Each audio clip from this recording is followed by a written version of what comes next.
आज यानी कि 12/4/2026 को माननीय प्रदेश कांग्रेस अध्यक्ष शुभंकर सरकार और एआईसीसी महासचिव तथा पश्चिम बंगाल प्रभारी ऑब्जर्वर माननीय गुलाम अहमद मीर महाशय दुर्गापुर के विधान भवन में चुनाव कार्यकर्ताओं की बैठक में शामिल हुए एवं पश्चिम बर्धमान जिले के सभी विधानसभा क्षेत्रों के राष्ट्रीय कांग्रेस उम्मीदवारों से बातचीत की।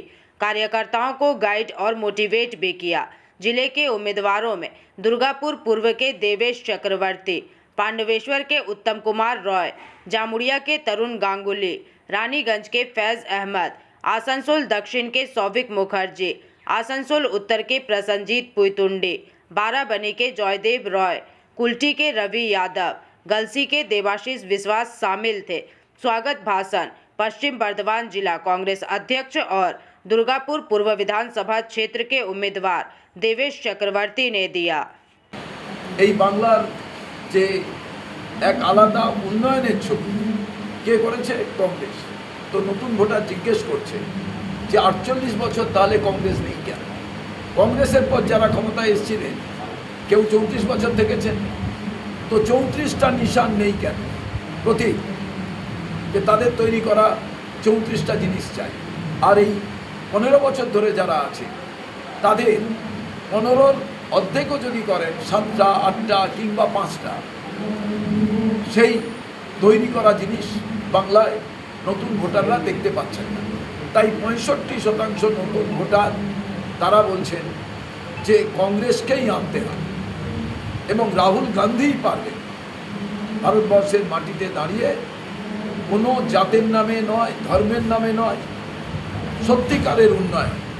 এখানে দেখবেন নির্বাচন যত আসবে তত হিন্দু মুসলমানের বাইনারি পলিটিক্স তৈরি হবে এবং ধর্মীয় মেরুকরণের মধ্যে দিয়ে আজকে বিজেপি তৃণমূল পুরো রাজনীতিটা করছে।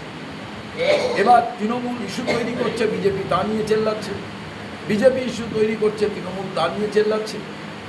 কিন্তু আসল হিন্দুর বাড়ির ছেলে বেকার তা নিয়ে কিন্তু একদিনও বিজেপির নেতারা অনেক ধর্মীয় মিছিল, অনেক ধর্মীয় মিটিং তারা করেন, কিন্তু একবারও হিন্দুর বাড়ির বেকার ভাইদের নিয়ে তারা মিছিল করতে সাহস পায় না। ঠিক একইভাবে মুসলমান বাড়ির ভাইদের নিয়ে মমতা বন্দ্যোপাধ্যায় একদিনের জন্য কেএমসি মিছিল করেন। তার মানে হিন্দুর বাড়ির বেকার, মুসলমান বাড়ির বেকার, এদের পরিচয় কি? বেকার।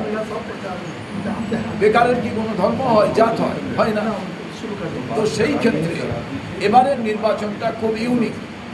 এবারের নির্বাচনটা সত্যিকারের দেখার মতো নির্বাচন এবং আমি মনে করি ফ্রি, ফেয়ার অ্যান্ড ফেয়ারলেস। মানুষ যদি নিজের ভোট নিজে দিতে পারেন এবারের নির্বাচনে, আপনাকে আমি বলছি মানুষ কংগ্রেসকেই ক্ষমতায় আনবে। কারণ আমরাই 294টা আসনে প্রতিদ্বন্দ্বিতা করছি, অন্য কোনো রাজনৈতিক দল পশ্চিমবঙ্গে এককভাবে 294টা আসন ধরে প্রতিদ্বন্দ্বিতা করছে না। আরেকটা কোশ্চেন, হুমায়ুন কবিরের এই যে হঠাৎ করে এত টাকা কি বলবেন, এটা কীভাবে দেখছেন আপনি? আবার কি এই বিজেপি যবে থেকে এসছে টাকা দিয়ে ভোট কেনাকেনির সঙ্গে যুক্ত। আর এই বিজেপি তৃণমূল একই স্কুলিংয়ের ছাত্র,